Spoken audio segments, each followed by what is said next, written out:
particulièrement dans cet endroit qu'on a ouvert là au mois de janvier, puisqu'on est une librairie et un restaurant, avec comme ambition de se poser la question de savoir ce qu'on fait du matériel livre.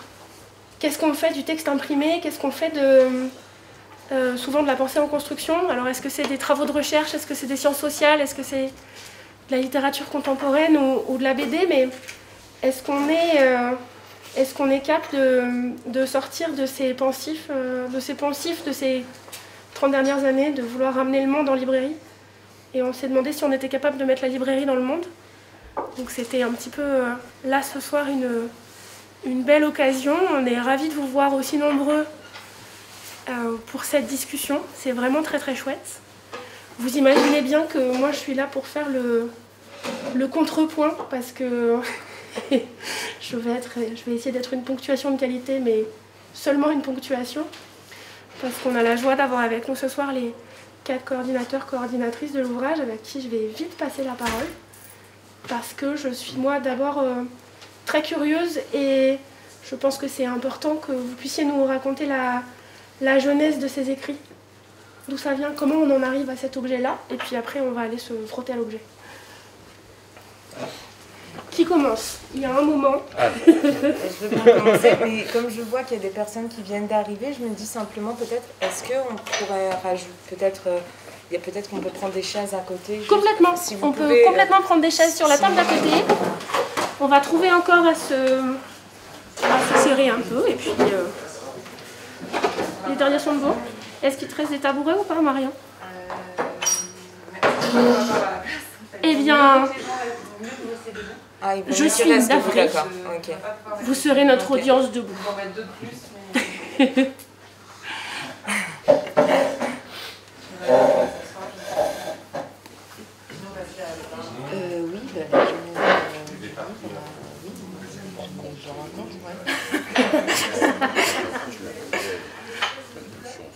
Oui, oui, bien sûr. Ce qui pourrait être peut-être chouette pour commencer, peut-être, présenter ce un serait peu, déjà. Alors, peut-être vous présenter, nous rappeler et peut-être nous raconter comment cet ouvrage arrive en collectif, comment vous travaillez, et puis particulièrement dans quel sillage dans lequel il va se placer, parce que c'est pas un rendez-vous anodin qu'on a autour de ce texte-là. Bien sûr, ouais. Tout à fait, merci beaucoup. Et oui, donc peut-être pour dire 2 mots, juste pour recontextualiser un peu, en fait, donc ce livre, c'est un ouvrage collectif, qui regroupe donc les contributions d'une dizaine d'auteurs qui ont tous participé à un colloque, donc qui a eu lieu il y a à peu près 1 an, l'année dernière, le colloque des entretiens du nouveau monde industriel qui s'intitulait « Prendre soin de l'informatique et des générations » et qui regroupait en fait un certain nombre de personnes, de chercheurs, qui travaillaient avec donc, le philosophe Bernard Stiegler, qui avait lui-même projeté, disons, l'organisation de ce colloque sur un certain nombre de thématiques sur lesquelles on va peut-être revenir tout à l'heure.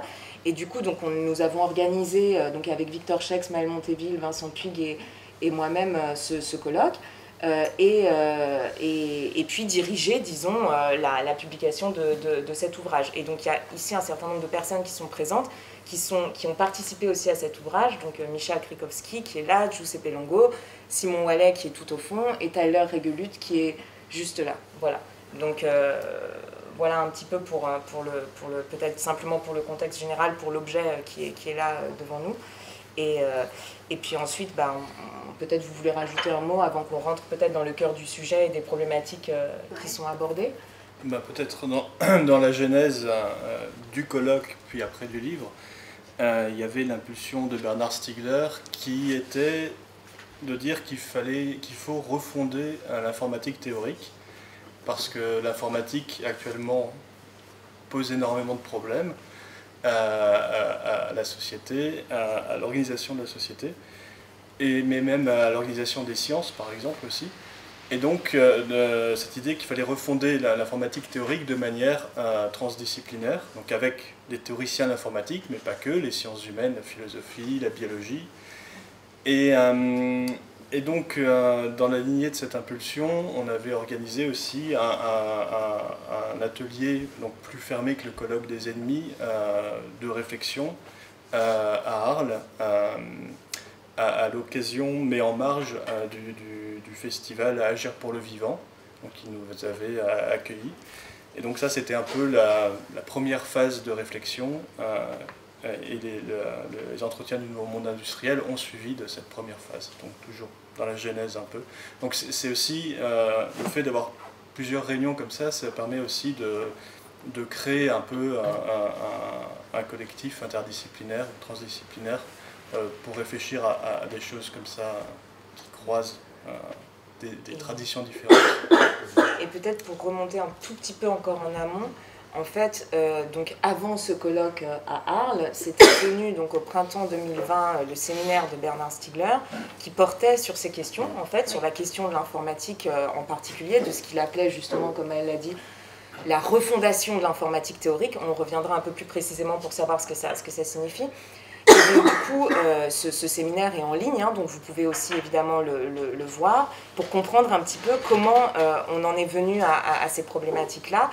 Sachant que avant cela même, hein, donc un an avant, on avait en fait, avec la plupart des chercheurs qui ont participé à cet ouvrage, écrit un autre ouvrage qui s'intitule Bifurqué, aussi dirigé par Bernard Stiegler, dont l'un des chapitres portait sur la question de l'informatique et du design notamment, donc on l'avait coécrit avec Vincent et avec Bernard, et ce chapitre-là devait ouvrir sur une réflexion un peu plus théorique, disons, et ses conséquences pratiques, politiques, etc., au sujet de l'informatique.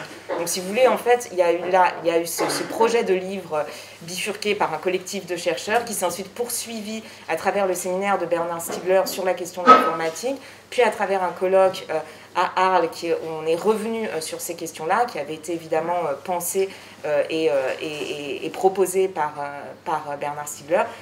Et à la suite de ces rencontres d'Arles, nous avons organisé ce colloque-là. Donc il y a une sorte de, voilà, plusieurs étapes comme ça qui nous ont amenés jusqu'à ces questions.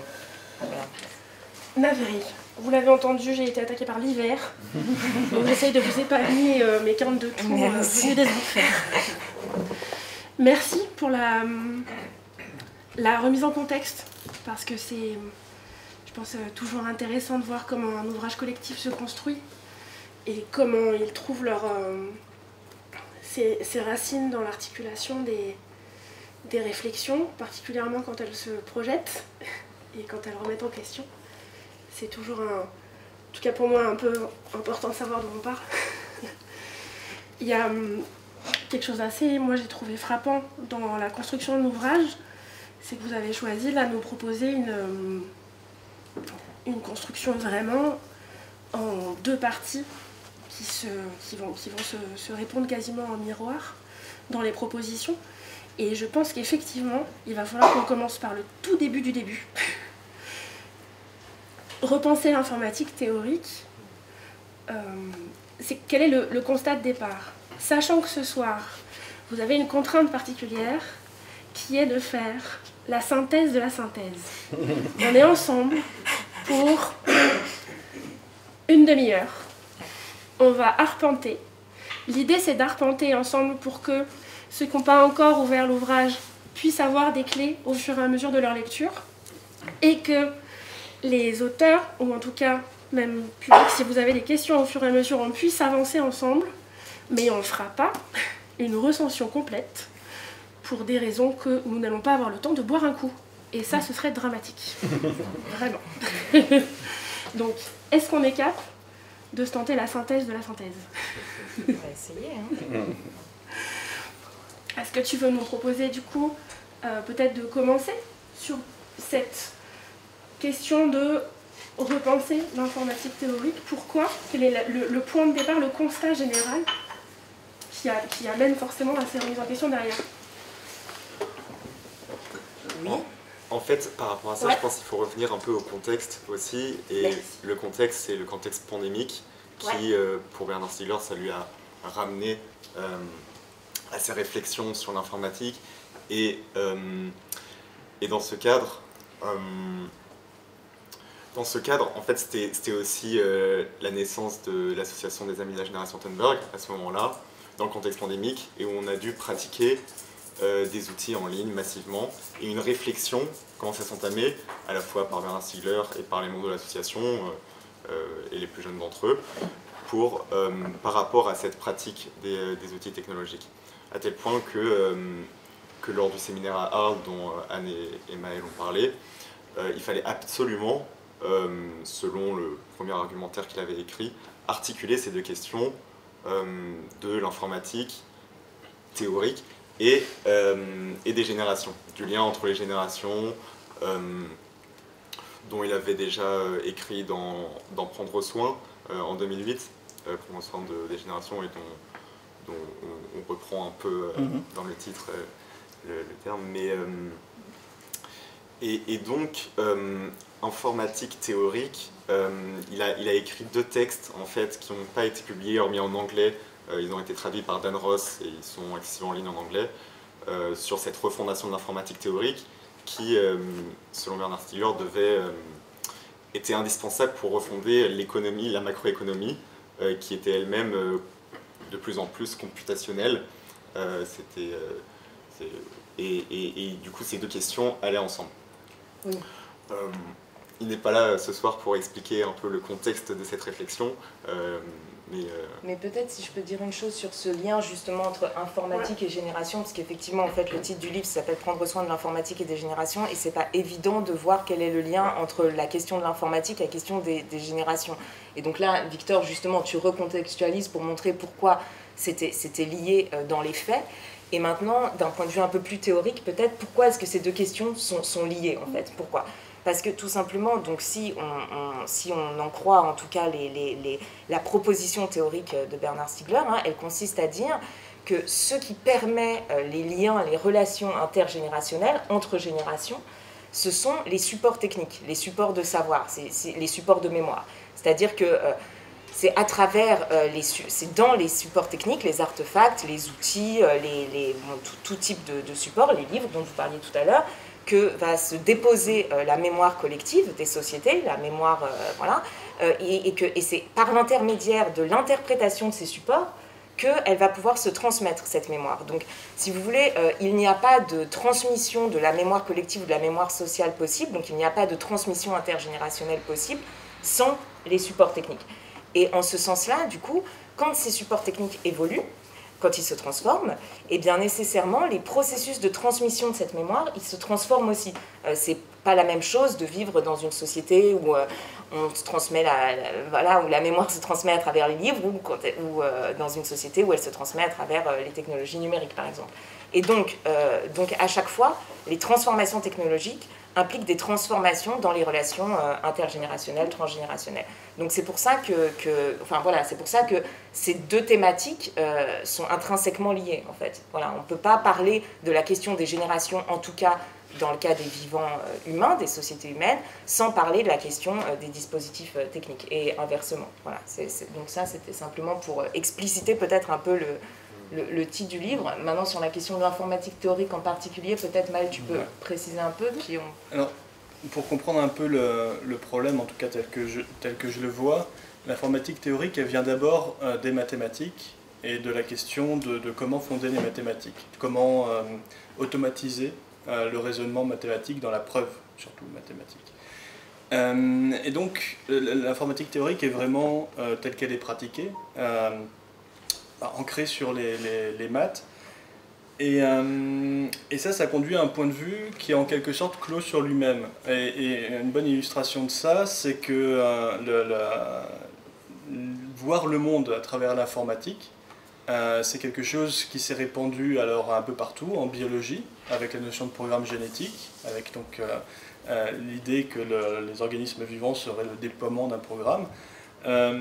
Ça s'est répandu aussi pour la pensée humaine, avec les sciences cognitives qui disent que la pensée c'est ce qui se passe dans le cerveau, et ce qui se passe dans le cerveau c'est un process d'information, donc un calcul en fait sur l'information.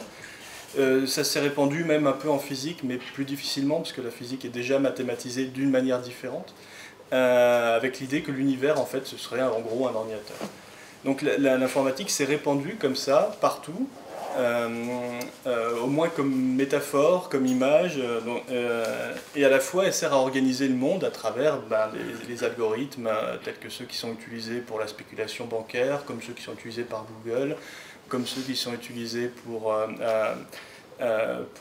placer les jeunes dans les différentes universités, etc. Donc, et l'idée, c'est que le problème de l'informatique, c'est cette clôture sur elle-même, sur le calcul, alors que si on veut essayer de comprendre, par exemple, ce qui se passe lorsque un enfant utilise un smartphone, on n'a pas qu'un calcul informatique qui a lieu, on a aussi un enfant qui interagit, et l'enfant qui interagit, on ne le comprend pas bien en termes de calcul. Et donc l'idée pour moi, avec l'informatique théorique, c'est de changer d'objet. En fait, on ne regarde plus juste une machine qui fait un calcul, on regarde ces nouvelles machines en lien notamment avec des êtres humains, avec des sociétés humaines, et à partir de là on peut poser toutes sortes de questions. Que fait l'homme à la machine? Que fait la machine à l'homme? Donc ça, je pense qu'on va en reparler un peu plus tard, mais c'est ce changement de point de vue, ce changement d'objet par rapport à l'informatique théorique qui me semble fondamental.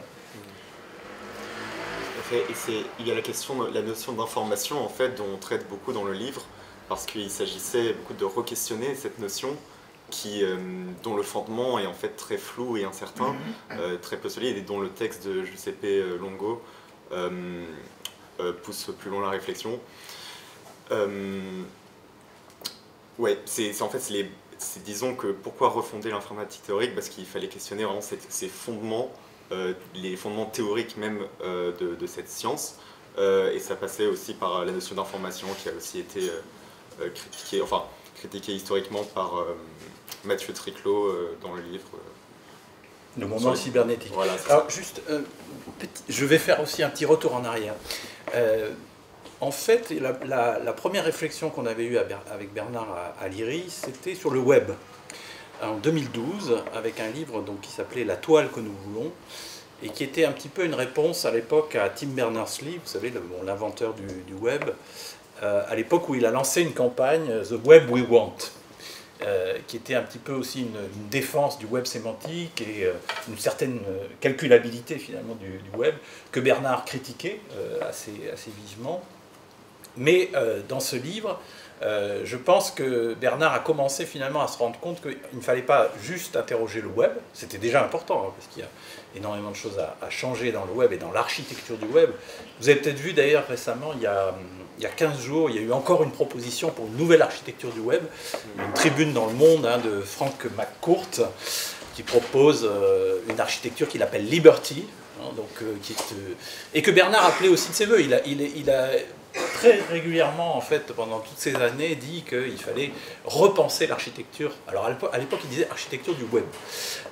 Mais en fait, je pense que la rencontre avec Giuseppe, avec Maël, donc avec les gens qui viennent des mathématiques, l'ont poussé aussi à aller un cran encore plus profond pour interroger vraiment la notion d'information, en repartant de Shannon, de Wiener et de toute l'origine de la cybernétique. Donc je voulais juste faire ce parallèle parce que souvent les gens me disent « mais qu'est-ce que vous voulez dire par informatique ?» Donc on ne confond pas informatique et le web, mais il faut voir que historiquement la réflexion a quand même d'abord porté sur le web. Voilà, mais je reviendrai ensuite sur les questions de design parce que elle touche aussi quand même beaucoup le web, mais à partir d'une nouvelle conception de l'information et de l'informatique qui est décrite dans ce livre.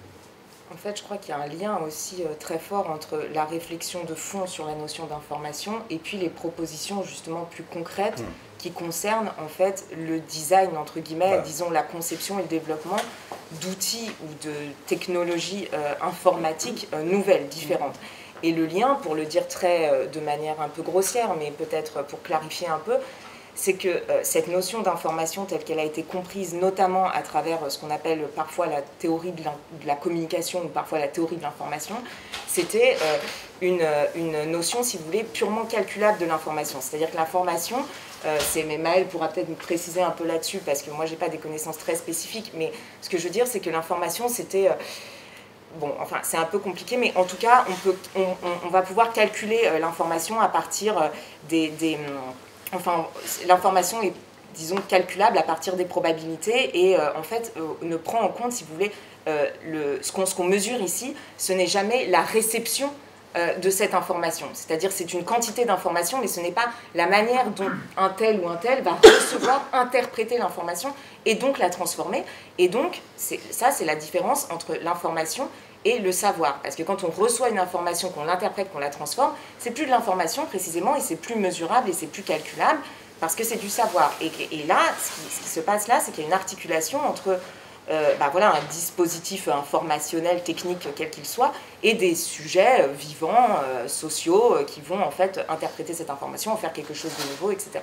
Et du coup, l'enjeu, je crois aussi pour Bernard Stiegler, c'était de faire en sorte que ces supports informatiques, justement, deviennent aussi des supports de savoir, et non pas seulement des supports de transmission d'informations, si vous voulez. Donc l'idée, c'était de faire en sorte qu'ils puissent accueillir, recueillir les interprétations des individus, les expressions des individus, les différents points de vue des individus, servir de support de discussion, de débat, etc. C'est-à-dire, voilà, servir de support de savoir, en fait, tout simplement, et pas seulement de véhicule d'information. Donc je crois que et ça, c'était le projet de ce qu'il appelait donc le web herméneutique, et qui distinguait du web sémantique pour, voilà, bon, sans rentrer dans les détails. Mais du coup, voilà, donc la question qui est derrière tout ça, un petit peu, c'est la distinction aussi entre le calcul et l'interprétation, et comment articuler des technologies de calcul avec des processus d'interprétation qui sont toujours psychosociaux, quoi. Enfin, voilà, et ça, c'est ce que montre bien aussi Giuseppe Longo dans son article, c'est-à-dire il n'y a pas d'interprétation indépendamment d'un vivant qui interprète, quoi, tout simplement. Et ça, la machine ne peut pas le faire, d'où la nécessité de s'intéresser au couplage entre la machine et les vivants, et pas seulement à telle ou telle machine informationnelle ou computationnelle. Voilà.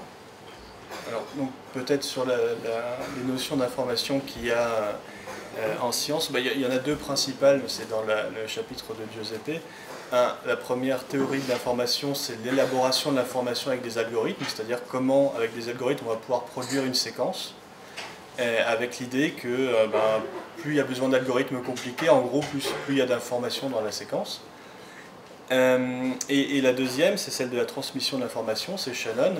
Et en gros, le problème historique, c'était comment envoyer des messages à longue distance par des canaux où il peut y avoir des petits accidents, d'un peu de bruit qui viennent perturber les messages. Donc comment envoyer fidèlement des messages comme ça. Donc l'idée, c'est vous avez un message initial qui est écrit et vous voulez vous avez un canal de transmission et à la fin, vous avez le message qui est reproduit fidèlement. Et c'était ça le problème de Shannon. Donc il n'y a pas du tout l'idée d'un sens biologique, il n'y a pas du tout de sémantique, c'est des probabilités qui sont utilisées pour faire les calculs exactement, mais c'est des probabilités très rustiques. Par exemple, si on parle d'un mail, par exemple, ça va être des probabilités sur l'apparition d'un A, l'apparition d'un B, l'apparition d'un C, et c'est tout. Il n'y a pas du tout il n'y a même pas de grammaire, il n'y a rien. C'est très rustique, mais ça marche très bien, parce que c'est à travers cette théorie-là qu'on s'envoie des emails, qu'on peut faire de la visioconférence, etc. Parce que ça marche pour n'importe quelle structure ou n'importe quel message qu'on peut discrétiser. Donc c'est très bien, mais ça ne joue pas du tout le rôle que de nombreuses rhétoriques ou analogies lui font jouer. Par exemple en biologie, où il y a l'idée qu'on serait encodé dans l'ADN, par exemple, en quelque sorte, que l'identité d'un organisme serait dans son ADN, c'est beaucoup plus compliqué. Il y a des choses qui se passent pendant le développement et qui font qu'il n'y a pas de description du tout de l'organisme dans l'ADN. L'ADN joue un rôle, mais il n'est pas du tout suffisant pour comprendre ce qui se passe. Et ça, peut-être juste pour rajouter une dernière chose sur cette notion d'information et les problèmes un peu théoriques qu'elle pose. Après, on en viendra peut-être un peu à la deuxième partie. On a perdu notre... Donc, on va un peu improviser. Mais du coup, mais la deuxième partie concerne des questions plus concrètes, donc ça sera peut-être moins abstrait. Voilà, c'est simplement pour dire que l'un des gros problèmes aussi que pose cette notion d'information, donc d'une part, il y a la question du calcul, hein, voilà, et puis il y a la question aussi de la prétendue indépendance entre l'information et le support de l'information. Et ça, en fait, l'informatique théorique se fonde sur cette proposition, sur cette thèse. C'est aussi ce que Giuseppe Longo explique très bien dans son texte, et clarifie très bien. Cette thèse-là, si elle vaut en fait dans le champ de l'informatique, si elle peut être, si elle peut permettre un certain nombre de développements technologiques très intéressants, etc. Par contre, elle ne vaut absolument pas quand on parle d'un vivant, puisque, comme l'a expliqué Maëlle, l'ADN c'est d'abord une structure physico-chimique, c'est pas n'importe quel type de structure matérielle, et de même la pensée, entre guillemets, ou l'esprit, ce n'est pas n'importe quelle structure matérielle, c'est un vivant, un cerveau qui se met en relation avec d'autres cerveaux par l'intermédiaire de toutes sortes de supports artificiels. Donc c'est un agencement entre de l'organique et de l'inorganique organisé, pour reprendre les termes de Bernard Stiegler. Donc entre du vivant et de la technique, quoi, tout simplement. Et du coup, en ce sens-là, il est impossible de dire, par exemple, bien qu'on peut modéliser, par exemple, la pensée ou le fonctionnement de l'esprit selon un certain nombre de types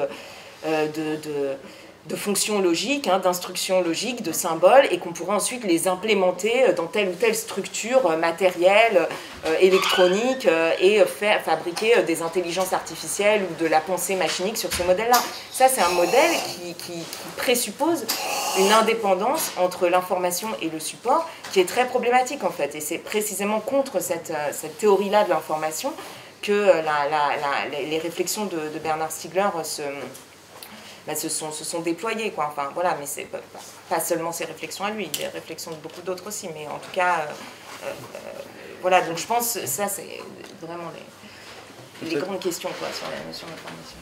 Peut-être pour rester dans la première partie aussi, on a des développements importants, celui de Michal notamment, celui de Kaplan, sur la question de la langue de tous les jours, et le rapport entre la langue et l'informatique. Et ce que je vous disais, mais ce que tu as redit aussi là, c'est que de changer de point de vue et de passer du point de vue analogie entre la langue par exemple et les calculs informatiques au point de vue relation entre les machines, les ordinateurs et les humains qui parlent, ça permet de poser les problèmes de ce que font les machines, notamment des choses comme Google Translate, à la langue, ou l'autocomplétion aussi. Ça, c'est des nouveaux éléments qui apparaissent dans la langue et qui participent à sa transformation, parce que la langue se transforme toujours au cours du temps. Et à la fois, Google Translate est très intéressant parce que c'est un système qui est basé sur le deep learning, donc l'apprentissage profond, la chose qui est vendue de diverses manières et de manière intense pour toutes sortes d'applications. Et à la fois, c'est quelque chose avec lequel vous pouvez jouer pour voir tout de suite les limites du dispositif. C'est-à-dire que si vous prenez même un texte en français, vous le faites traduire en une autre langue et vous revenez au français, vous allez voir les différences et ce qui est perdu aussi. Parce que donc Google Translate, c'est quoi? C'est une machine statistique qui a un corpus et qui, sur la base de ce corpus, essaye de proposer une traduction. Mais donc, il n'y a pas de grammaire. Il n'y a pas de grammaire, mais il n'y a pas de sens du tout. Donc, et un être humain qui traduit, il va quand même s'intéresser à comprendre le sens de ce qui doit être traduit. Et à partir de ce sens-là, il va pouvoir proposer une traduction. Et donc, ça peut créer toutes sortes de différences. Il y a des fois même où le traducteur va choisir de ne pas traduire parce que le mot est intraduisible, alors que l'algorithme de Google Translate est tout à fait poli. Il va toujours vous donner une réponse, même si elle est très mauvaise. Donc, jouer avec Google Translate, c'est très intéressant pour voir les limites du langage vu comme process d'information par ces méthodes de deep learning.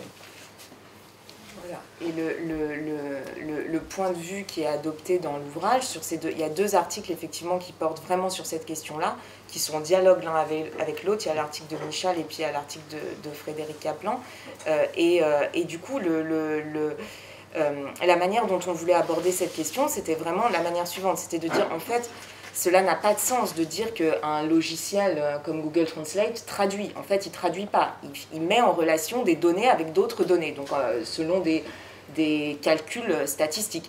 c'est pas du tout ce que fait un traducteur, absolument pas, je veux dire, c'est évident. Enfin, c'est évident parce que, qu'est-ce que fait un traducteur? Parce qu'un traducteur interprète, alors bien sûr, il a acquis toutes sortes d'automatismes linguistiques qui lui permettent justement d'interpréter, mais il interprète en fonction du contexte et surtout en fonction de ce qu'il a appris précédemment, en fonction de l'histoire de la traduction. C'est pour ça que c'est la question des générations, en fonction de ce qu'ont fait les générations de traducteurs avant lui. Traduire de telle ou telle manière, c'est toujours se positionner aussi dans voilà, le savoir traduire bon. Et donc à un moment, le traducteur va se désautomatiser, il va produire une bifurcation, il va soit choisir de ne pas traduire un mot ou de le traduire différemment parce que le sens, parce que ça fait plus sens pour lui de traduire comme ci ou comme ça. Ça, c'est précisément ce qu'une machine ne peut pas faire, mais c'est bien normal, puisque de toute façon, une machine n'imite jamais, ou alors elle peut simuler un comportement humain, mais le processus ou l'opération selon lequel elle effectue cette tâche n'est jamais identique à ce que fait l'humain ou le vivant en général. Mais par contre, donc c'est inutile de comparer en fait, c'est même pas une question. Par contre, ce qui est intéressant, c'est ce que disait Maëlle tout à l'heure, c'est de voir comment ces machines et ces technologies transforment en retour toujours irrémédiablement nos comportements individuels et collectifs. Donc dans ce cas-là, comment est-ce que les industries linguistiques de Google ou d'autres transforment nos manières de parler et donc nos manières de penser, nos manières de traduire, nos manières d'échanger, etc., etc. Donc c'était ça la perspective qui était... voilà, j'insiste un peu là-dessus parce que c'est vraiment la perspective de la première partie de l'ouvrage, c'est de dire, en fait, on tente de sortir de ce paradigme analogique qui compare le cerveau à l'ordinateur, le vivant à la machine, pour adopter un paradigme organologique, entre guillemets, pour reprendre le terme de Bernard Stiegler, mais aussi de Canguilhem et de Simondon avant lui, qui s'intéresse aux relations entre les vivants, les humains, les techniques, les organisations sociales, les institutions, etc. Voilà, donc ça c'était un peu le geste en fait qu'on voulait proposer à travers toutes les contributions en fait. Voilà. Je suis une ponctuation de piètre qualité et qui va parler de moins en moins fort, vous l'avez compris. N'embêtez pas parce que forcez surtout pas. Je suis au maximum de mes possibilités. Je suis contente que vous ayez passé du temps à baliser cette première partie parce que dans une approche aussi loin, peut-être, de ce qu'on peut avoir, en tout cas dans l'édition grand public de la philo, c'est important qu'on puisse, en tout cas moi, en ayant découvert ces travaux de recherche-là, comme ça, qu'on ait pu passer chaque étape les unes après les autres. Parce que sinon, je pense que j'aurais été absolument incapable de pouvoir aborder la deuxième partie, qui là, effectivement, propose d'autres approches et étend. C'est quelque chose qui, pour le coup, je pense que je vais, moi, encore passer beaucoup de temps sur cette question du lien entre technologie en mouvement et génération en construction. Parce que c'est quelque chose qu'on peut tous percevoir de près ou de loin, mais qu'effectivement, l'influence de l'algorithme, on ne sait jamais très bien ce que c'est, mais on voit bien que ça modifie les liens qu'on a les uns avec les autres, et qui en même temps ne peut plus être dissocié de notre manière de faire groupe et de faire corps social, particulièrement depuis 2 ans. Donc c'était assez frappant. J'ai bien aimé, en tout cas, même si ça a l'air assez, peut-être, pas tout à fait anecdotique, mais que dans cette deuxième partie, vous ayez pris vraiment, dans chacune des parties, dans chacun des chapitres, ces différents angles de ce qu'on peut envisager de ces générations en devenir présentes et futures. Et on va commencer peut-être, il y a cette jolie expression dans la première partie du chapitre 1 qui est l'écologie des images, et qui va ramener en plus du comportement politique dans nos consommations en ligne et dans l'immatériel, et c'était assez frappant. Je suis une ponctuation qui fait des phrases, mais je suis à mon max. Un écho, suis-je à côté de mes pompes sur vos textes? Êtes-vous toujours avec moi? Non, moi j'ai bien entendu l'écologie des images, parce que c'est peut-être simplement pour faire la transition, mais c'est vrai que dans la deuxième partie, l'idée c'était d'aborder aussi moins la question de l'informatique comme écriture et comme technique, que la question plus large, disons, des médias numériques, et donc de la circulation des images, des symboles, etc., par l'intermédiaire de ces technologies-là, et des effets que cette nouvelle forme de circulation des images, ce nouveau milieu symbolique en quelque sorte peut avoir sur les psychismes des individus et puis sur les relations sociales et puis à différents niveaux, mais notamment aussi la manière dont elle transforme les processus, disons, d'apprentissage. Voilà, c'est pour ça que le deuxième chapitre porte vraiment sur la question de l'éducation. Mais peut-être que Victor veut dire un mot sur cette deuxième partie plus précisément, non? Ok. Ouais, vas-y. Alors moi, un peu avant le colloque, j'avais vu comme beaucoup de personnes le documentaire sur Netflix Derrière nos écrans de fumée en français et The Social Dilemma en anglais. Et ce documentaire qui approche cette question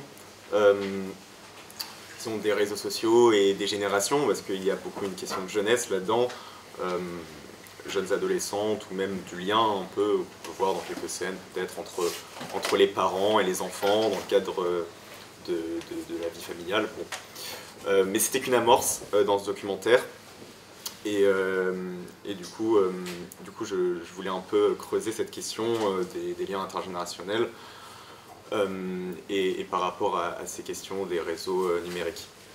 Surtout que du coup Bernard Stiegler avait écrit dans son argumentaire pour la petite académie à Arles que la génération Thunberg, comme on l'appelait, doit investiguer les potentialités et les toxicités du numérique, elle qui vit dedans, elle qui est ce qu'on appelle digital native, et chose qui n'est pas évidente, mais qu'on a essayé de faire au travers de ce livre.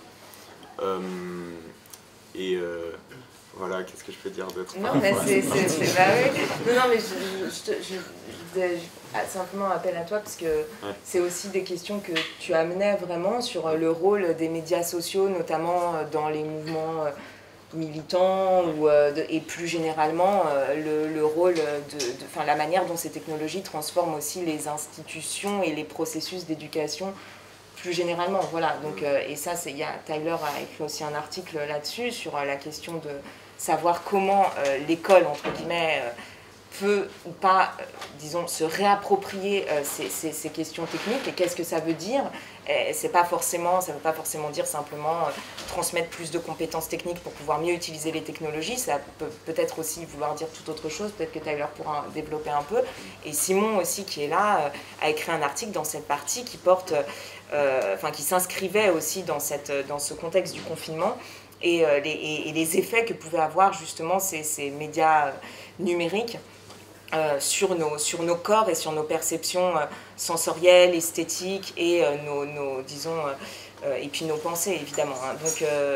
Et en agençant tout ça, bien sûr, avec un contexte politique et économique particulier, qui est aussi celui des industries culturelles numériques, et voilà. C'est pour ça aussi qu'on traite directement, en fait, dans le premier chapitre de cette deuxième partie, de la question des addictions des plus jeunes. Parce qu'il fallait d'abord observer un peu, faire un constat préliminaire avant de rentrer dans les deux autres chapitres de cette partie qui envisagent d'autres pistes, qu'elles soient sur le plan éducatif, donc, que Tyler a développé dans son chapitre notamment, ou sur le plan du design. Le plan du design qui, par ailleurs, dans l'article de Talula Frappier et Samuel Huron, qui investigue les pratiques aussi des jeunes générations sur ces réseaux. Pratiques de délibération notamment. Voilà, c'est ça, pardon. Et la manière dont les plateformes numériques transforment la nature de la discussion politique, en fait. C'est toujours le même argument, hein, c'est de dire que les techniques transforment en profondeur les pratiques elles-mêmes. Donc on ne délibère plus de la même manière. C'est évident, hein, mais je veux dire... du coup, il ne suffit pas de le dire, il faut regarder ensuite comment ça se passe très précisément. Eux, c'est ce qu'ils proposent. Et peut-être pour revenir juste sur le terme que tu as employé au début, donc l'écologie des images, parce qu'effectivement, c'est dans le texte de Peter Zandy, hein, c'est ça, que ce terme est mobilisé à partir de sa lecture de Simondon notamment. Et en fait, peut-être simplement pour dire un mot là-dessus et pour recouper des questions qu'a évoquées Victor, ce qu'on essayait aussi d'interroger, c'était justement une forme, quelle écologie, quels impacts écologiques entre guillemets des images numériques. Donc il y a le fait effectivement que c'est pas forcément, il y a un certain coût écologique, environnemental à faire circuler autant d'images, autant de messages, etc. sur des appareils qui par ailleurs suppose pour être produit toutes sortes de matériaux et de processus extrêmement problématiques d'une part. Donc ça, c'est l'écologie environnementale, disons, la dimension de l'écologie environnementale. Et puis après, il y avait la dimension de l'écologie mentale, de l'écologie de l'esprit qu'on essayait aussi un petit peu de mobiliser. C'est-à-dire qu'est-ce que ça fait à nos milieux mentaux d'être en permanence, alors devant des écrans, mais devant des écrans ça ne veut pas dire grand-chose, mais en tout cas soumis, disons, à un certain nombre de flux d'images, un certain nombre de sollicitations, de notifications, etc. Comment est-ce que ça transforme justement nos milieux symboliques, nos milieux mentaux, nos milieux de pensée. Donc il y avait cette double dimension de l'écologie. Juste sur le chapitre sur le design, c'est une vaste question. On vient pendant 3 jours d'en parler d'ailleurs pendant les entretiens du Nouveau Monde industriel de cette année, sur la société intermittente. Et en fait, il y a beaucoup de conceptions différentes du design. Donc c'était intéressant aussi de donner un peu la parole aux différents protagonistes, parce que c'est sûr que quand vous lisez l'article de Sébastien Massard de Dassault Systèmes ou celui de Stéphane Croza qui est plus orienté sur le logiciel libre, alors que Stéphane Massard défend finalement l'immersion, les jumeaux numériques, tout ce qu'on voit apparaître aujourd'hui, il y a clairement deux designs qui se distinguent. Et finalement, ce qui nous semble important d'ailleurs, c'est pas pour faire une critique des métavers, comme on les appelle, vous avez vu un peu le pouvoir médiatique de ce mot dans la presse à cause de M. Zuckerberg principalement, mais disons qu'on soit dans un univers virtuel, pour ne pas dire un métavers, ou qu'on soit dans un réseau social simondonien, c'est-à-dire délibératif, herméneutique, comme l'a rappelé Anne, ce qui compte avant tout, c'est qu'il y ait des possibilités diachroniques, c'est-à-dire des possibilités de sortir d'une synchronicité absolue avec l'environnement dans lequel vous êtes en prise. Et ça, c'est pour nous et pour Bernard, c'était très important de trouver les moyens organologiques, c'est-à-dire de manière extrêmement précise, à travers l'annotation des documents, à travers la catégorisation des documents, à travers des outils réflexifs en général, c'est-à-dire de pouvoir renvoyer au lecteur une image de ce qu'il lit et de ce qu'il partage aussi. C'est plutôt ça, bien sûr, le design que nous défendons. Ça ne veut pas dire qu'on rejette les univers virtuels. Il peut y avoir dans certains univers virtuels, nous on travaille en Seine-Saint-Denis sur un jeu vidéo qui s'appelle Mindtest, où on essaye justement de développer ces processus diachroniques, par exemple dans des chats, il y a toujours des chats à côté du jeu vidéo dans lequel vous êtes un peu dans la synchronie absolue, il y a des possibilités de dialogue, il y a des possibilités d'échange, et ça se conçoit si on est un peu attentif donc, à un design bienveillant, à un design qui est plus ouvert à se désynchroniser et à bifurquer finalement, pour reprendre le terme qu'a employé Anne. Donc ça, c'est ça qui nous semblait intéressant comme un peu élément unificateur, et puis aussi parce qu'il était, je crois, assez fidèle à ce que Bernard recherchait, même si, voilà, aujourd'hui, il faut bien reconnaître que le design est un terme qui est employé beaucoup par l'industrie. Il ne va pas avoir le même sens si vous vous adressez à un développeur de logiciels libres, etc. etc. Mais je pense que le chapitre reflète un peu cette diversité aussi. Voilà. Oui. Oui, puis il y avait une réflexion un petit peu, je crois, aussi sur cette notion de virtuel qui veut... Enfin, c'est un peu comme la notion d'immatériel. C'est des notions dont il faut vraiment se méfier parce qu'on ne sait plus très bien ce qu'elles veulent dire, puisque évidemment, tout ce qu'on a présenté comme immatériel n'a rien d'immatériel, et ce qu'on nous présente comme virtuel, on ne sait pas toujours ce que ça signifie. Et en fait, donc l'invitation aussi de Sébastien Massard à ce colloque, elle s'inscrivait dans un dialogue qu'il avait avec Bernard Stiegler à cette époque-là autour de la notion du virtuel, justement, et la manière dont Bernard Stiegler comprenait cette notion, enfin de ce que moi j'ai compris, de ce qui me semblait qu'il en comprenait en tout cas, c'était vraiment le virtuel, c'est tous les savoirs, disons, qui sont sédimentés en quelque sorte dans les artefacts techniques et qui recèlent en puissance en fait le fait de pouvoir être interprété, d'être renouvelé, réactivé. Et en ce sens-là, donc en fait, en ce sens-là, il y a du virtuel depuis qu'il y a de la technique. Depuis un silex taillé, c'est virtuellement le geste qu'a fait celui qui l'a produit et que fera potentiellement celui qui l'utilisera par la suite. Donc là, il y a une question du coup qui se pose, qui est la question de savoir comment, encore une fois, ces outils numériques peuvent servir la conservation, la sédimentation d'un certain nombre d'expériences de savoir et leur réactivation possible par les nouvelles générations, justement, qui est une question très différente de tout le discours un peu marketing, entre guillemets, sur le métavers, etc. etc. Et en particulier, ce discours qui arrive au moment où aussi on a découvert les fameux Facebook Files avec un certain nombre de faits très problématiques sur, par exemple, les effets d'Instagram sur les adolescentes, toutes sortes sur la perception que les adolescentes pouvaient avoir d'elles-mêmes et sur les relations sociales, etc. Et donc voilà, il y a toujours il faut toujours réinscrire, je pense, cette question du design dans des enjeux psychiques et sociaux un peu plus concrets, à mon avis, pour avoir prise un peu sur ces... On a balisé et vous avez fait un exercice de synthèse assez incroyable, parce qu'à partir du moment où je n'étais pas décédée, je vous ai suivi. Et ça, c'est une grande joie. Vous avez réussi à baliser un petit peu les grandes lignes de ces différents textes. Et vous imaginez bien que ce soir, on n'aura pas forcément le temps d'aller creuser et d'aller affronter chacune de ces couches et sous-couches ensemble, parce qu'on va manquer de temps, pour être tout à fait honnête avec vous. Néanmoins, je serais, moi, très curieuse aussi de vous voir public nombreux, enthousiastes et plein d'allégresse. Éventuellement partager avec nous vos réflexions.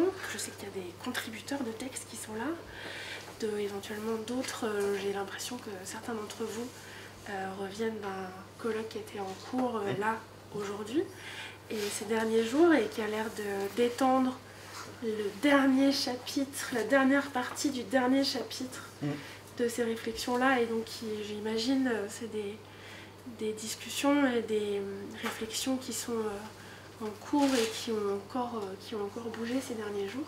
Et qui vont se prolonger, parce que, bon, il y avait aux entretiens du nouveau monde industriel encore une personne d'Assosystème, mais bon, malheureusement, il y avait aussi Igor Galigo qui devait parler. Je pense que il y a des perspectives sociales qui viennent se jouer, notamment dans l'expérience d'Igor avec les Gilets jaunes, qui sont intéressantes parce qu'on voit bien que la question du design a un impact politique. Et je crois que dans l'exemple qu'a montré Igor, c'était assez évident, notamment dans le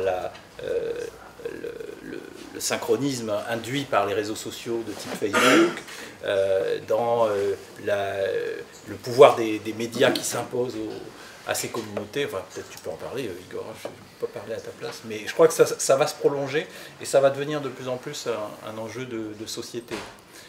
Ce qu'on n'a pas forcément pu traiter là, mais qui, comme vous le dites, sera peut-être une suite, hein, parce que là, il y a tout un champ politique, si je puis dire, qui reste à développer. Il y a aussi, simplement sur les prolongations de ces réflexions aussi, je voulais juste dire, enfin voilà, mais c'est que nous, on continue à réfléchir aussi beaucoup à ces questions dans le cadre du collectif Organoisis, qui est aussi partenaire de cet ouvrage, dont il y a un certain nombre de personnes qui sont là. Et donc on va sans doute organiser un séminaire autour de cette question de l'écologie de l'esprit au prochain semestre, donc pour comprendre justement la manière dont ces technologies nous affectent, affectent nos manières de penser, nos relations sociales, etc. Et puis il y a aussi une journée d'études qui est prévue autour de la notion d'information par un chercheur qui s'appelle Yu Kui, qui n'a pas participé à cet ouvrage, mais qui avait participé au colloque, qui a travaillé sur cette question, qui était en dialogue sur cette question avec Bernard Stiegler, qui aura lieu sans doute en avril, la journée d'études. Et puis sans doute aussi qu'on va organiser un colloque en fin d'année prochaine, autour d'année académique prochaine, autour des travaux Bernard Stiegler. Et là, ce sera l'occasion sans doute de reparler un petit peu de ces questions et notamment de cette perspective organologique qui proposait et puis qu'on aimerait mettre en discussion avec un certain nombre de chercheurs aussi qui font partie de ce collectif Organoesis et qui ont participé à l'écriture de cet ouvrage et aussi à l'écriture de l'ouvrage précédent, Bifurqué. Donc c'est un processus en cours, effectivement. Voilà. J'imagine que c'est des textes qu'on va pouvoir retrouver au fur et à mesure du temps dans la même collection. On espère. Je vous cache pas que moi, mon boulot, c'est d'être libraire quand même, donc je peux m'affronter au texte, mais il y a un moment, il va falloir me les donner comme objet. Tout à fait. Parce que c'est de fait toujours très frustrant et extrêmement réjouissant d'organiser des moments comme ça, parce que la librairie et encore moins le resto ou le café, on n'a pas vocation ici à être à ce moment-là dans une pensée théorique qui puisse être très avancée. Par contre, cet espace ici de lien social, c'est comment on fait ensemble ou pas. Et souvent on essaye que ça se fasse pour que ces réflexions sur des sociétés en construction ou à remettre en question deviennent accessibles. Et un des supports, en tout cas pour lequel on s'est organisé autour de ça, il y en a deux, hein. C'est le verre de vin et le livre. Et on s'est dit que ce serait quand même assez pertinent de les mettre au même endroit pour voir. Donc il faut faire avec la frustration de ne pas pouvoir passer pour chacun des textes des heures à décortiquer parce que c'est absolument passionnant. Mais moi j'aimerais tous vous appeler les uns après les autres en disant bon, là maintenant, on recommence. Et il va falloir faire avec ces frustrations et continuer les réflexions. En revanche, moi ce que je vous proposerais bien, si public joyeux et plein d'allégresse, vous n'avez pas l'air transporté d'une joie de prise de parole collective, si ça vous Si, je suis sûr qu'il y a des tas de gens qui ont des mots. C'est le moment, hein. C'est le moment, on est encore assis. C'est possible, et ce sera avec grande joie. Et puis si vous n'avez pas trop envie, on se lève de nos chaises, on continue les discussions, moins en collectif, avec plus un verre de vin. Je sais, le choix est compliqué. Je vais poser une petite question. Évidemment, je n'ai pas lu le livre, par la force des choses. Peut-être que la réponse est dedans. Mais l'Internet que vous prenez, qui suppose des prérequis, qui sont une certaine culture, la maîtrise du langage, une certaine sociabilité aussi, autrement dit, des éléments que le numérique actuel, dans sa foulée, dans son déroulement normal, ne favorise pas. Et je pense que ce que je dis là, c'est un euphémisme. Est-ce qu'il n'y a pas est-ce qu'on n'est pas face à, je dirais, face à une paroi de 1000 mètres et on n'a que 100 mètres de corde? Vous voyez, c'est un peu l'image que j'essaie de voir. C'est une question que je pose. Hein. Bah, on ne prône pas de toute façon tel ou tel type d'Internet. Vous, en tout cas, plus ou moins, enfin, dans ce livre-là, on n'appelle pas vraiment de nos voeux tel ou tel type de dispositif technologique en particulier, enfin, pas spécifiquement, disons. Mais ce qu'on propose plutôt, c'est d'avoir une réflexion, disons, problématique autour de ces sujets et interdisciplinaire pour faire émerger un paradigme théorique un petit peu différent dans la manière qu'on a de comprendre les technologies. Et puis, on suggère que si on adopte ce paradigme théorique différent, eh bien, on aura des conséquences en termes technologiques, pratiques, sociales et de design aussi concrètes qui, selon nous, disons, permettront que ces outils, que ces dispositifs ou que ces supports améliorent, entre guillemets, dynamise, je sais pas, les sociétés, voilà, mais disons qu'on n'a pas de réponse, on n'a pas de solution, c'est plutôt une réflexion vraiment très en amont. J'ai compris ça. Voilà, donc on ne prône pas tel ou tel système technique en particulier. Le mais numérique est une régie un peu par des tabous aujourd'hui. Il y a le tabou de la gratuité, à savoir, bon, vous allez sur votre truc, vous ne payez pas, ce qui est faux, parce qu'il faut payer des abonnements. Vous êtes soumis à une publicité incessante et vos données sont utilisées à des fins mercantiles. Tant qu'il y aura ce schéma-là, cette espèce de modèle économique, comment pourra-t-on s'en sortir? Nous serons, je dirais, pieds et poings liés avec des marchands. Je dirais pas forcément que c'est des tabous, hein. Par exemple, si on regarde au niveau du journalisme, il y a un journalisme sur Internet, sur abonnement, qui est uniquement sur Internet. Il y a rien dans le grand public. Il y a sans doute des réponses sectorielles, locales, mais dans le grand public, vous discutez avec votre voisin, n'importe qui, votre belle-sœur. Tout le monde connaît Mediapart. Comment ? Je ne veux pas faire de la pub, mais ils ont quand même un rôle important dans... Mais c'est pareil pour le jeu vidéo. C'est-à-dire que vous avez des jeux vidéo gratuits, et les jeux vidéo gratuits, en général, il y a d'autres moyens de faire payer par des achats dans le jeu, par des processus d'addiction, etc. Vous avez aussi des jeux payants qui ont un début et une fin, et donc qui sont beaucoup moins toxiques. Donc d'un point de vue économique, il n'y a pas de tabou à mon avis, il y a des modèles qui sont en concurrence. Et puis après, il y a le logiciel libre, où il y a un peu tout dans le logiciel libre, mais il y a une partie qui est financée par l'impôt parce que c'est fait par des chercheurs, il y a une partie qui est financée par des compagnies parce qu'ils veulent des logiciels qui tournent sur le matériel qu'ils produisent, donc il y a un peu de tout. Il y a le Darknet aussi. Le Darknet, c'est autre chose. Oui, mais le Darknet nous devient un peu plus anonyme, je dirais. C'est une navigation plus anonyme avec le Darknet. Parce qu'aujourd'hui, le discours officiel par rapport au Darknet, c'est de dire c'est les trafiquants, c'est les truands, c'est les terroristes, c'est tout ce que l'on veut. Donc au final, c'est assez réduit tout ça. Je ne sais pas si c'est le Darknet le bon... La question de l'anonymat, il y a plusieurs techniques, hein, mais qui sont utilisées pour plein de raisons, y compris pour éviter justement le suivi des utilisateurs. Parce que le Darknet, après, c'est un peu compliqué d'un point de vue technique. C'est pas exactement la même chose que l'anonymat. En tout cas, vous avez raison de poser la question des logiques économiques qui sont derrière ces technologies, mais voilà, à chaque fois, en fait, vous avez un modèle économique et puis des normes technologiques, les deux sont associés ensemble, et donc l'enjeu, c'est effectivement, je veux dire, sans doute que l'enjeu de ces réflexions, mais bon, peut-être pas dans ce livre-là, mais sans doute que l'enjeu, c'est de pouvoir inventer et mettre en œuvre des modèles économiques et des normes techniques différentes et qui ne soient pas nuisibles, qui ne soient pas fondées sur l'exploitation des données, comme vous dites, ou des attentions des individus. Ça, évidemment. Après, est-ce que c'est possible ? Enfin, chacun a son point de vue sur cette question. On n'a pas de point de vue collectif spécifique dans le livre. En tout cas, on peut quand même prendre l'exemple de certaines choses qui ont fonctionné, comme Wikipédia, comme... Bon, voilà.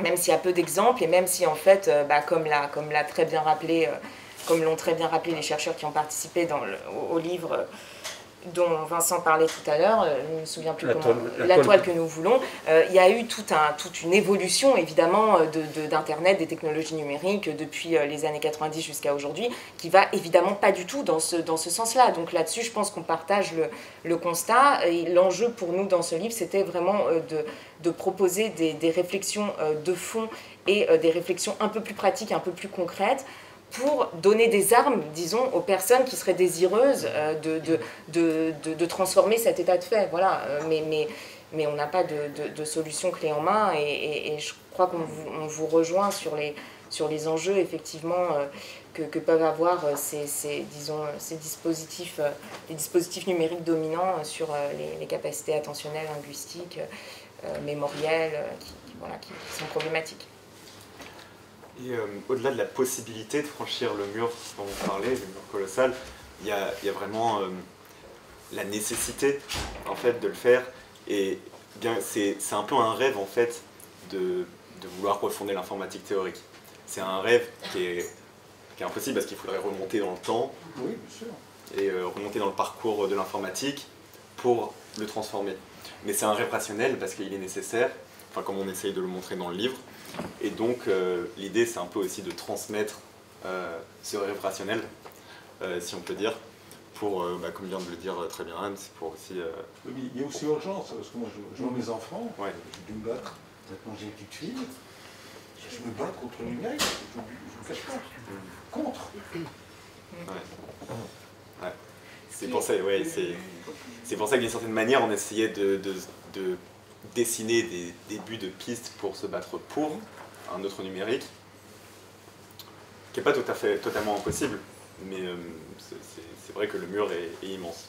Ce qui est passionnant dans cet ouvrage, c'est que l'idée de pouvoir repartir à des questions bien en amont de la pratique que vous et moi on a de l'informatique, c'est que ça va nous permettre, ou ça peut, la proposition elle est là, d'étendre nos univers mentaux. Vous et moi on a un téléphone, vos enfants, les gens autour de nous, un ordinateur. On a une pratique de l'échange de l'information qui passe par un outil technique qui est important. Et la question c'est, est-ce qu'on est capable de remettre en question la manière dont on le fait ? Et une des manières possibles de passer ce mur-là, ça peut être d'aller se confronter à une manière de réfléchir le sujet qui ne soit pas quelque chose de directement concret. Je me suis acharnée sur cet ouvrage. On n'a pas de mode d'emploi. Il n'y a pas de mode d'emploi. Vous ne sortirez pas de la lecture de ces textes-là avec un mode d'emploi. Par contre, avec une possibilité de prendre le temps de remettre en question les grilles de lecture. Et ça demande du temps, ça demande du temps pour savoir d'où on part, pour savoir si on accepte d'attraper le fil qui sort de la bobine comme il nous est proposé là. On peut ne pas être d'accord aussi, mais pour ça il faut avoir compris d'où part le fil. Et c'est aussi à ça que servent ces exercices-là. C'est on fait des constats, qu'on partage, qu'on verbalise ou pas forcément. Et après on déroule. Et il y a plein de manières de dérouler. Une des manières de dérouler, c'est de dire, est-ce qu'on est capable de changer la grille de lecture ? Et on n'est même pas encore à être à 100 mètres au pied du mur de 100 mètres. On n'y est pas. Exactement. Néanmoins, la proposition c'est, est-ce qu'on est capable de faire l'entraînement avant de partir à l'ascension ? Parce que je sais pas pour vous, mais moi je suis pas prête là. L'ascension, les 100 mètres de corde, il va me falloir un peu de réflexion. Si en plus on peut se le faire de manière collective, là ça commence à devenir rigolo. Oui, puis pour reprendre aussi la question du rêve dont parlait Victor, je crois que l'idée c'est aussi de faire imaginer les choses différemment. Donc c'est de dire, on vous propose traditionnellement un certain vocabulaire pour parler de ces technologies, on vous propose la notion d'intelligence artificielle, on vous propose la notion d'information, on vous propose la notion de computation. Bon bah, qu'est-ce que veulent dire ces mots en fait ? Et est-ce qu'il n'y en a pas d'autres ? Et est-ce que finalement, est-ce que c'est vraiment comme ça qu'on doit décrire cet état de fait-là ? Bon, c'est une première question. Et puis après, deuxièmement, on assimile le numérique aux réseaux sociaux tels qu'ils existent actuellement, aux applications smartphones, à toutes sortes de choses, aux logiciels d'autocomplétion, aux traductions automatiques. Est-ce qu'il n'y a pas d'autres manières de faire avec ces outils-là qui seraient plus intéressantes ? Voilà, c'est tout. Et donc, on ouvre en fait ces champs de possibilités-là. Ça ne veut pas dire, par contre, que vous devez rester devant vos écrans 6 heures par jour ou 3 heures par jour, ou faire... Voilà, ça, c'est pas notre travail, en fait. Le travail de ce livre-là, c'est d'ouvrir des champs de possibles qui étaient des champs de possibles, voilà, des mondes virtuels qui n'étaient peut-être pas là auparavant, mais qui, à l'issue de la lecture, peuvent apparaître, enfin, on espère, au lecteur. Mais on n'apporte pas de solution, malheureusement, parce qu'on est incapable. Oui, j'avais deux petites remarques qui sont intervieweuses. C'est bon. Parce qu'on pourrait imaginer aussi un avenir du numérique qui soit à la fois dans une sorte de maîtrise des usages, de réflexion. Voilà. Il y a aussi un monde où on sort complètement du numérique, on soit dans une économie pure, isolée de tout smartphone, de tout réseau. On pourrait éventuellement penser à quelque chose qui cohabite, voilà, qui se traverse, parce que tous ces data qui sont reliés hier dans des gros bunkers qui dépensaient beaucoup d'énergie pour faire en sécurité. Il va falloir aussi les maîtriser, donc, pas seulement en français. Et puis j'avais une anecdote, donc on peut, point ultime, avoir une sorte d'équilibre entre un numérique pensé, réfléchi, avec des nouveaux usages, avec de la créativité, en se libérant des GAFA, etc. Et puis un espace un peu protégé, droite, avec des peintures de Lascaux, où on serait dans une réflexion sans aucun à l'abri, comme les Romains centrales, voilà. C'est une petite réflexion. Et puis alors sur le plan de comment on se sort et on arrive à faire émerger des usages pour tout le monde, pour le grand public, justement de ces logiciels libres de jeux créatifs qu'on avait hier avec le Turfu. Et je me suis remémoré le jour de l'ennemi là qu'il y avait en 2001 Bertrand Delanoë, en arrivant à la mairie de Paris, avait voulu faire du ménage dans tout ça parce qu'il était très conscient des dangers des GAFA, de Microsoft, etc. Et donc il a voulu mettre en place sur toute la mairie 20 000 personnes, plus le personnel européen. Donc les logiciels libres, OpenOffice et tout. Et là, bug.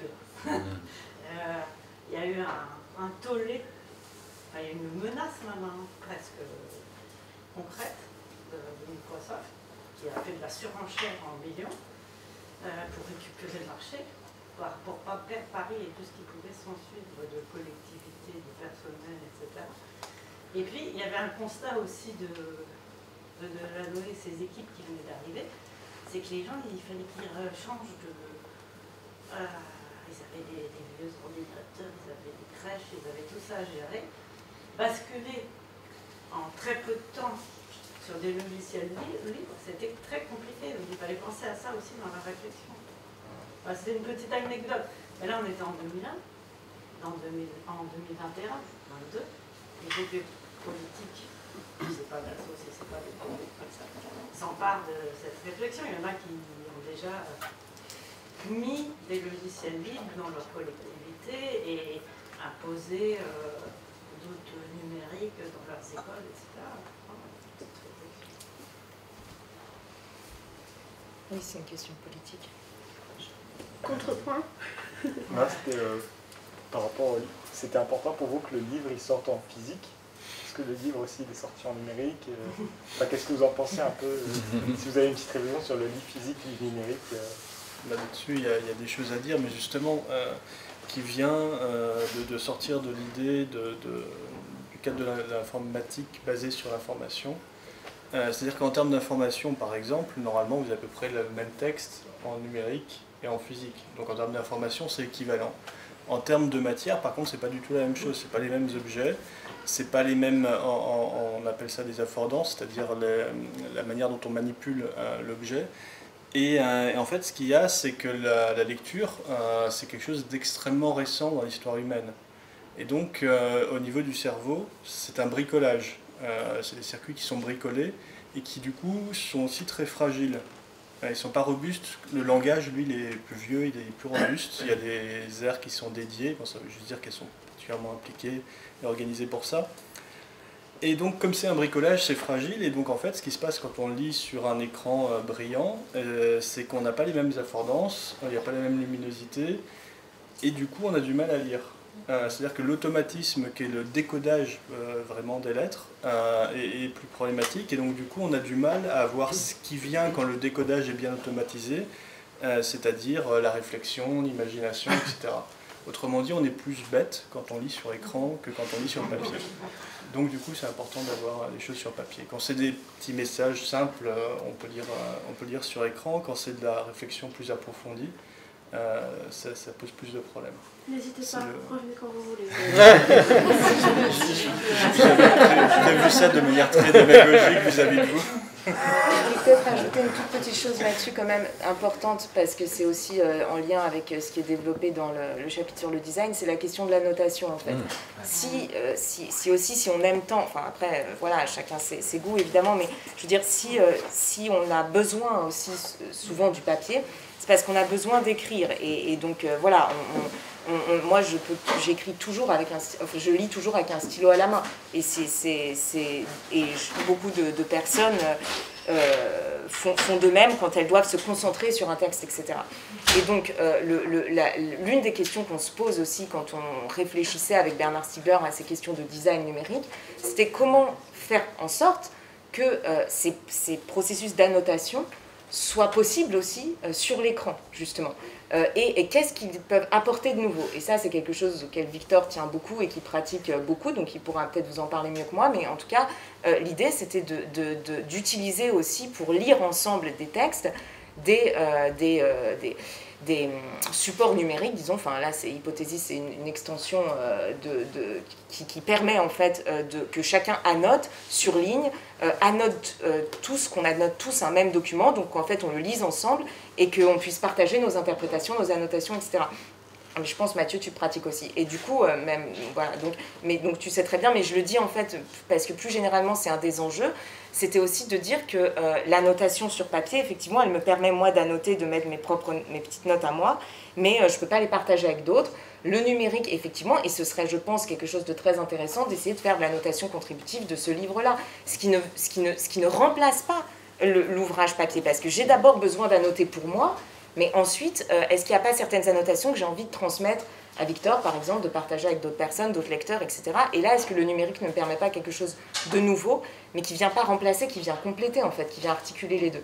Et encore une fois, la lecture, c'est toujours aussi l'écriture. Il n'y a pas de lecture sans écriture, donc la question, c'est comment est-ce qu'on extériorise sa lecture, comment est-ce qu'on inscrit son interprétation dans le texte. Et ça, c'est une question très importante quand on pense le passage du papier au numérique, je pense. Oui, je voulais juste poser une question. Alors, je ne sais pas si je suis vraiment à propos par rapport aux thèses qui sont présentées dans cet ouvrage-là ou non, mais je me demandais si vous traitez aussi de la question du plaisir. Parce que pour moi, j'ai eu le sentiment que vous traitiez de la question du travail. J'ai parcouru brièvement le sommaire, la question de la délibération, tout ça. Donc en fait, ce sont tout autant de fonctions, on va dire, politiques et noétiques que l'on pourrait qualifier de bonnes, en tout cas de vertueuses. Et je pense que ce qui fait aussi la force du capitalisme numérique aujourd'hui, c'est qu'il se préoccupe davantage de la question du plaisir que de celle de savoir si nous sommes vertueux ou non. Et donc je pense que nous n'arriverons pas à aucune vertu possible si nous n'associons pas à un design qui tient aussi compte du plaisir que nous pouvons avoir à passer tel ou tel temps sur tel ou tel dispositif numérique. Et si j'aurais une critique à faire à l'endroit de design qui se veulent vertueux, c'est qu'ils ne se préoccupent pas assez justement du plaisir, ou en tout cas de la possibilité d'avoir une expérience hédoniste par l'intermédiaire d'une fonction cognitive qui requiert, qui est, je dirais, assez coûteuse, enfin, je dirais, d'un travail qui est coûteux sur un plan cognitif. Voilà. C'est-à-dire qu'un travail qui est coûteux sur un plan cognitif peut mener à un plaisir, et c'est cette articulation-là qu'il faut aussi penser pour lutter contre le capitalisme numérique dont tu parlais tout à l'heure, Vincent, en citant le métavers. Pourquoi? Parce que le métavers, un des enjeux principaux du métavers, c'est la question de l'immersion. Et que lorsque notre attention est complètement immergée en fait, dans un espace, nous avons davantage de plaisir que lorsque nous devons la séparer, ou en tout cas la distribuer sur différents objets. On peut citer plein d'exemples différents. Je veux dire, pourquoi est-ce que lorsque nous regardons un film au cinéma, eh bien, ce sont des espaces immersifs? Pourquoi est-ce que nous coupons notre téléphone portable lorsque nous avons un rapport sexuel? C'est aussi pour intensifier l'expérience érotique.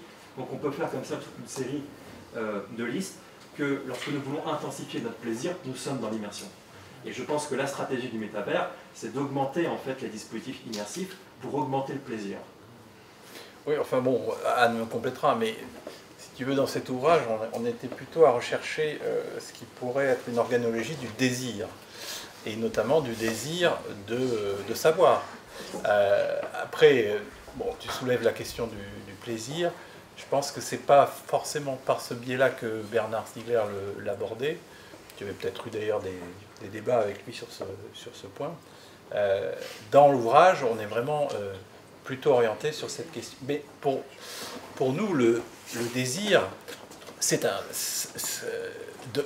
lié au plaisir aussi, mais si tu veux, c'est pas la porte d'entrée, le plaisir. C'est-à-dire que c'est le désir de savoir qui va effectivement s'incarner dans un plaisir, notamment le plaisir de partager et de développer toutes les pratiques contributives qu'on a essayé de décrire, notamment dans la partie sur le design.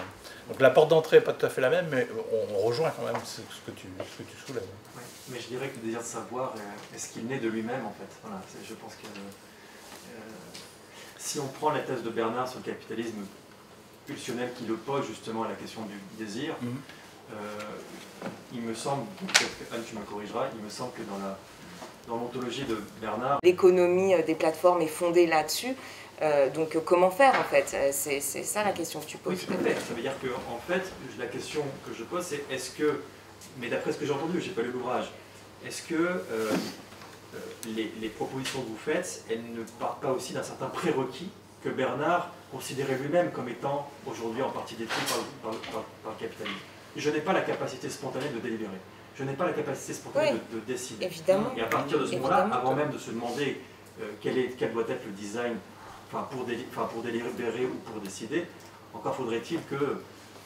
Enfin, je sais pas, il faudrait partir peut-être de plus loin, voilà. Mais en tout cas, c'est évident que ces capacités-là ne sont pas spontanées, je crois, pour tout. C'est évident. Et d'ailleurs, si elles l'étaient, en fait, d'une certaine manière, on n'aurait peut-être pas de problème. Mais ce que je veux dire, c'est que... une chose, juste que j'ai pas de réponse à ta question, mais de toute façon, on ne propose pas de solution, encore une fois, dans cet ouvrage. Hein, mais juste une chose que je voulais rajouter par rapport à ta remarque, c'était... de toute façon, c'est jamais seulement non plus que des questions de design. C'est aussi des questions d'intégrer ces dispositifs dans des projets différents, en fait, qui ne sont pas des projets purement, disons, par exemple, le projet d'une entreprise qui veut faire le plus de profit possible en captant l'attention du plus de gens possible pour vendre le plus de temps possible à des publicitaires. Voilà, ça c'est un projet. Et du coup, il y a des technologies qui sont développées dans le cadre de ce projet-là. On peut avoir d'autres projets et développer des technologies différentes dans le cadre d'autres projets, en fait. Et ne pas dire que, par contre, la seule manière de résister à ces projets-là, c'est de ne plus toucher aux technologies, de s'enfermer dans des cabanes. Et du coup, en fait, notre idée, je crois, c'était un peu d'essayer, mais enfin, notre idée, c'est pas notre idée, il y a 1000 personnes qui tentent de faire ça, et heureusement, de dire que on peut avoir des projets différents qui ne soient pas basés sur l'exploitation des pulsions et qui, du coup, impliquent la mise en œuvre de technologies différentes, de rapports sociaux différents, de modèles économiques différents, et voilà. Ça ne va pas plus loin que... Pour continuer un peu sur la lancée, dans les expérimentations, par exemple, qui sont faites à l'IRI sur pleine commune, on ne part pas d'un objet technologique qu'on proposerait à la population et qui du coup devrait capter l'attention comme le font les GAFAM, etc. On part d'un travail de terrain, et donc sans objet numérique, même s'il y a la question du numérique au point de départ par contre. Et ensuite, on va vers la question d'aller vers des prototypes, des expérimentations avec du numérique. Mais ces prérequis qui sont nécessaires pour avoir une autre utilisation du numérique, on les construit d'abord dans des rapports humains, autour de la question du numérique. Je pourrais vous répondre que le numérique fait partie du terrain aussi. Ça veut dire que... Et donc du coup, de ce point de vue-là, la question que je me pose, parce que la question que se pose aussi un designer, en tout cas un designer qui a envie que l'objet qu'il construit ait aussi un sens social, c'est celle à un moment donné de son usage social, c'est-à-dire finalement de sa mise en concurrence par rapport à une économie de l'attention qui est féroce. On peut proposer des objets qui sont bien designés, qui sont très vertueux, mais s'ils n'ont pas la capacité d'être concurrentiels sur un plan intentionnel, sur un plan cognitif, noétique, etc., avec les GAFAM, quelle va être l'utilité politique de ces objets-là? Et ça, je pense que c'est une question économique et politique que le design doit aussi se poser, sinon il reste au musée. Oui, mais moi je voulais juste dire une chose là-dessus, c'était par rapport à la question de la recherche contributive. Parce que, je veux dire, Bernard Stiegler, ces questions de design, il les posait toujours articulées quand même à des projets de recherche contributive. Et du coup, ce que je veux dire, c'est que dans ta manière de poser la question, il y a aussi l'idée de dire on devrait faire un Facebook vertueux, par exemple. Et non, je sais que c'est pas exactement ce que tu veux dire, mais tu vois, en fait, je sais pas si on peut arriver avec une technologie concurrentielle à celles qui, de toute façon, sont fondées sur l'exploitation des tendances pulsionnelles de tout un chacun, et qui existent pour cette raison-là, et qui sont dominantes pour cette raison-là.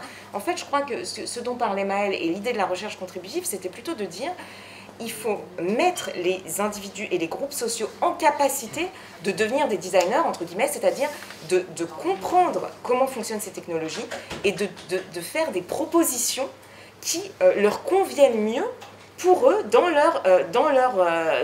leur localité spécifique. Par exemple, je ne sais pas, un enseignant, par exemple, et un groupe d'enseignants qui réfléchit à ces questions, par exemple, eh bien peut-être qu'il aurait envie d'imaginer quelque chose de différent de Zoom pour donner ses cours, par exemple. Peut-être qu'il aurait envie d'imaginer un réseau social différent de Instagram ou je ne sais quel autre réseau social pour ses étudiants. Peut-être que ces étudiants souffrent aussi de Instagram ou de Facebook pour des raisons de cyberharcèlement ou je ne sais quoi, et qu'ils ont envie d'imaginer des technologies différentes. Et donc là, ils ont un désir, les gens. Et ils ont un désir de faire quelque chose de différent. Et le désir, il vient d'eux, en fait. T'as pas besoin de leur vendre un nouveau truc pour les attirer plus. Tu vois ce que je veux dire? C'est juste que, voilà. Et je crois que l'idée de la recherche constructive, c'était aussi de dire, on va partir des besoins, pardon, des populations aussi.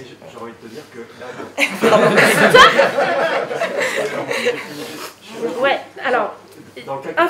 Information importante, parce qu'on est absolument ravis de vous accueillir. Néanmoins, nous allons bientôt arriver à la fin de notre capacité d'accueil. Donc, n'hésitez pas, allons-y. Néanmoins, vous me verrez surgir dans le champ du débat de manière très radicale, parce qu'on va bientôt vraiment arriver à la fin de ce qu'on peut faire ici. Je suis vraiment navrée. Juste parce qu'en fait, toutes ces questions-là, on les a vues aussi avec Anne dans le cadre d'un projet que j'ai essayé de coordonner sur le territoire de Belleville, qui faisait suite à un colloque que j'avais organisé qui s'intitulait Designing Community. On était sur un projet qui s'intitulait Design by Belleville. Et on s'était aperçu qu'après, je dirais, des discussions assez approfondies sur le design contributif, la question de se poser de son application sur un territoire qui était délicat, qui était celui de Belleville. Et moi, une des questions qui m'obsédait, avec quelques autres, c'était celui de la porte d'entrée par lesquelles nous allions pouvoir constituer des objets justement contributifs. Quelle porte d'entrée allait pouvoir mobiliser les individus avec lesquels nous avions envie de travailler. Et là, je trouve que l'exemple que tu prends, Anne, est intéressant, celui du professeur, parce que peut-être que le professeur a sans doute un besoin, mais avant même ce besoin, il a un affect qui est celui de la souffrance, en tout cas de la déception. Donc on n'est pas dans celle du plaisir, et donc je trouve ça intéressant du coup, de poser du coup d'un côté le plaisir, d'un autre côté la souffrance, peut-être aussi la souffrance qu'on a à prendre certains plaisirs. Et voilà, tout ça pour dire que finalement, on revient aussi à ce qu'on pourrait appeler l'économie des affects aussi, et que à mon avis, en tant que spinoziste, c'est par là qu'on doit essayer de connaître ça. C'est l'inquiétude aussi, c'est l'inquiétude qui va, parce qu'il y a beaucoup de personnes qui sont inquiètes quand même. Donc, et leur inquiétude tend parfois à prendre le pas sur le pseudo-plaisir qu'elles peuvent prendre à je ne sais quel usage ou je ne sais quelle pratique. Voilà. C'est pour ça aussi on a toute une partie qui est dédiée à l'éducation, parce qu'il nous a semblé indispensable de parler de ce plan-là, comment cultiver le désir d'apprendre, cultiver une autre forme de numérique que la pulsion et l'addiction. Taylor disait dans son texte d'instituer la technique à l'école, et il pourrait peut-être en dire plus sur ça, mais il faut terminer. J'ai la réputation implacable d'être un rabat-joie sans faille et néanmoins sans reproche. Je suis vraiment navrée d'interrompre la discussion comme ça parce que c'est vraiment très intéressant. Encore une fois, je vous avais prévenu, je suis moi-même très frustrée de ce qui est en train de se passer. Surtout que vraiment cette partie là-bas, elle était super intéressante. Merci à tous d'être venus.